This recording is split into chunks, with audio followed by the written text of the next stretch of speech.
So I wanted to do a PhD because I wanted to work in paleontology. So I wanted to work in paleontology since I was about 4 years old. And so having a talk with some of the careers advisors at some of the universities that I was working with, they suggested that I go and do research as part of training to work in that field. So they suggested I go and do an honours or a master's. So I did an honours degree, and then they suggested I continue and keep going. So I talked to the careers advisors at Macquarie University, and they suggested I keep going and do a PhD. I also got good advice from my supervisor at the time. So Glenn helped me with working out what I should do, where I should go. So I suggested I want to work in paleontology, not necessarily in academia, but in paleontology. He said a real strength of that would be to do a PhD. So I went and did a PhD, and I did that also for the love of the research that I was working. So the field I was working in, I absolutely loved it. And so the 3 years I spent doing that was an absolutely fantastic time.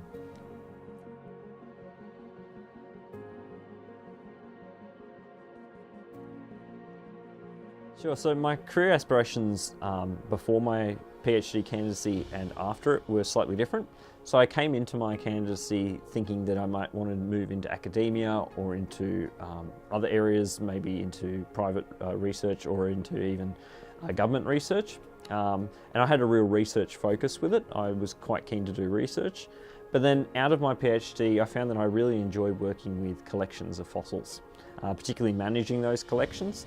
What we don't realise, and often is behind the scenes, is there's a lot of work that goes into working with fossil collections, trying to organise them, make sure that they're useful for researchers. And so at the end of my research, I really wanted to work with fossil collections. And so museums were a perfect fit for that.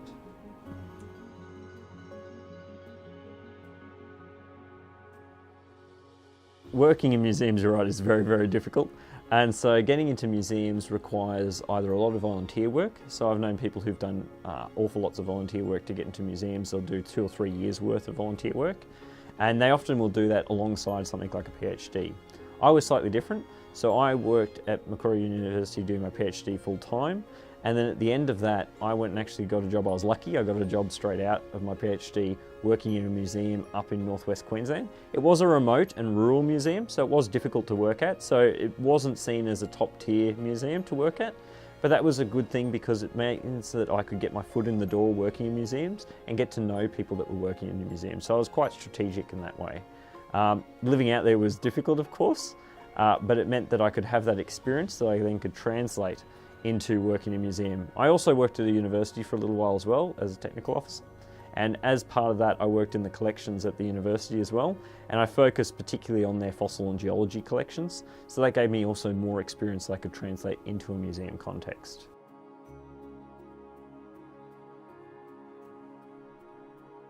My PhD experience was great, so I had a good supervisor. Glenn was a great supervisor. He allowed me quite a bit of free rein in what I did because he had worked on slightly separate areas to what I was working on.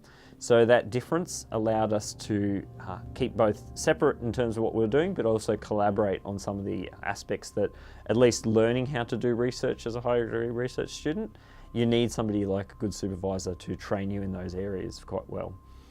So my HDR experience, I was really interested in describing fossils of a particular time of a particular area, and that's what I got to do. So I absolutely loved it. I loved working with the fossils at Macquarie University, going, photographing them, describing them. I even got to name about 37 or so species, and got to name the species in particular, some of the newer species that we found, even up to genus level. So some of them I named a genus after one of the lakes nearby, Trophina, which I thought was a nice name. So that was lovely. I got to experience really what I wanted to do since I was a 4-year-old, and really that then got me into now what I'm working at the Australian Museum, where this is where I've wanted to work since I was a 4-year-old.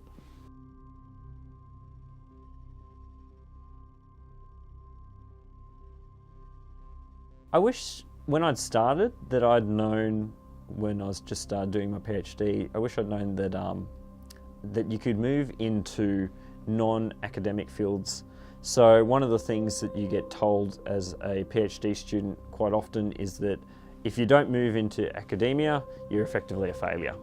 And it's sad, and a lot of academics would disagree with that, but it's what you hear from other PhD students as well as researchers who typically are outside of academia as well. They tend to have this attitude that if you're not in academia, you failed. And I wish I'd known that that's not the case. Working alongside researchers, research assisting, or even working even in a field but not necessarily doing research, so education roles, are just as important. And they're sometimes more fulfilling, particularly if that's your interest. So for me, working with collections is arguably more fulfilling than doing the research itself, because I love working with fossils. And so whereas if I was doing research, I'd be sitting down all day typing in a computer, occasionally looking at fossils, I get to work with them all the time. So I get to move them around, play with them, get to prepare them, I get to look at them and then describe them in the catalogues at the museum, because a lot of the time we don't have a scientist who's dedicated to describing every single fossil in the museum. We need somebody to go through quickly, so I can do that myself. I sit there very quickly describing all of these fossils and then labelling them, putting them in the right cabinets. So I reckon that, at least in my case, what I would have liked to have heard is that I could have moved into something outside of academia relatively earlier in my PhD rather than in my final years.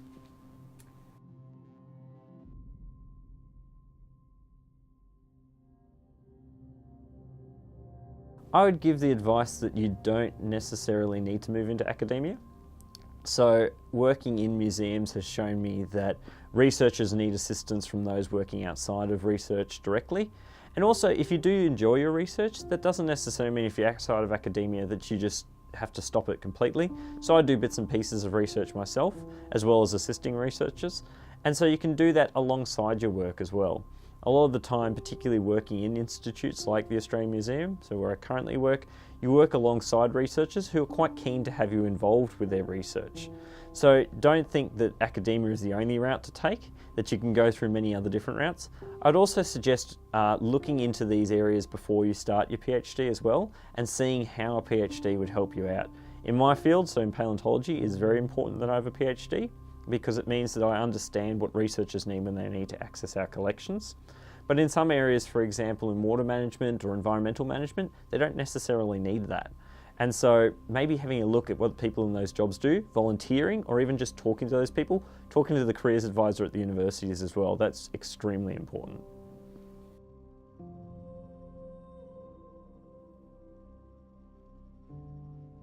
Having a network is extremely important, because if you don't know anyone in those areas, they won't know what your expertise or skills are in.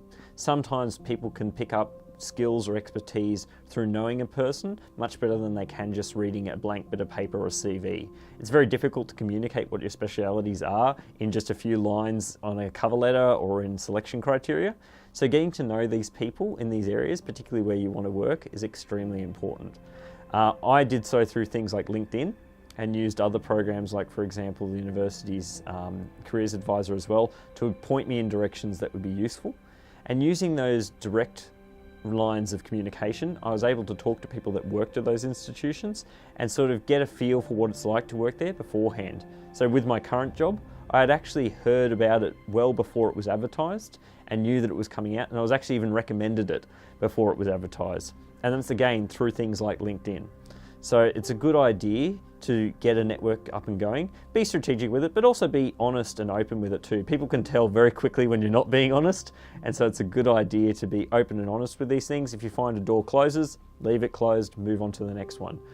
Make sure that you build on your strengths. So for example, my strength when I was early on is that I could move anywhere. I was newly married, it was very easy without kids to move anywhere.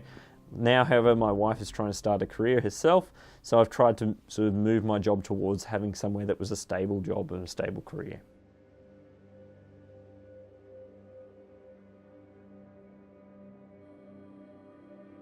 My PhD equipped me in many ways for my current job.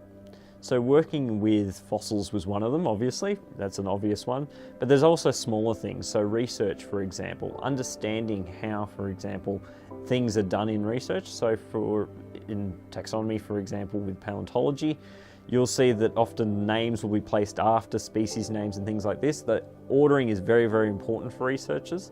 And so if you do it in the wrong way, you'll muck up the entire collection and it'll have to be redone. That's months and months worth of work. Whereas my PhD trained me up in how to do these very precise bits and pieces in paleontology that I can then add to our database, which means that those months and months of work I can just do in, say, a year or a year and a half, rather than spending 4 or 5 years redoing and redoing the same thing over and over again. It's also been important in understanding what researchers need when they come to a collection. So in the Australian Museum in particular, when people come and look for a specimen, we'll be looking for the type specimen, so the species or the specimen that's given the species its name. And that specimen, we need to know where that is, so we've had to organise the collection in such a way that it means it's easy for researchers to access. So for example, we have a type collection and a non-type collection. And that means that researchers can come in, very quickly access our collections, which they normally only have a day or two to do so, and then they leave. And that's great because it means that they've been satisfied with what they found at the museum. They don't have to keep doing return visits, keep getting return grants, and then end up not using the museum at all because it's just too difficult. It's also helped me with understanding other aspects of the museum, for example, the education role of the museum. So universities train you quite well in also understanding the importance of education. And so looking at that, although I don't work directly with the education sector of the museum, I can see why it's important in the context in which I'm working, basically giving you a broader context for which you work.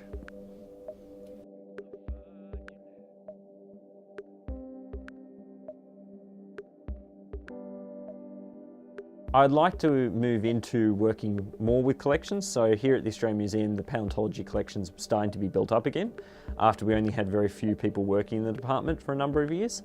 And so I'd like to be more heavily involved here at the museum, but of course it's all dependent on funding.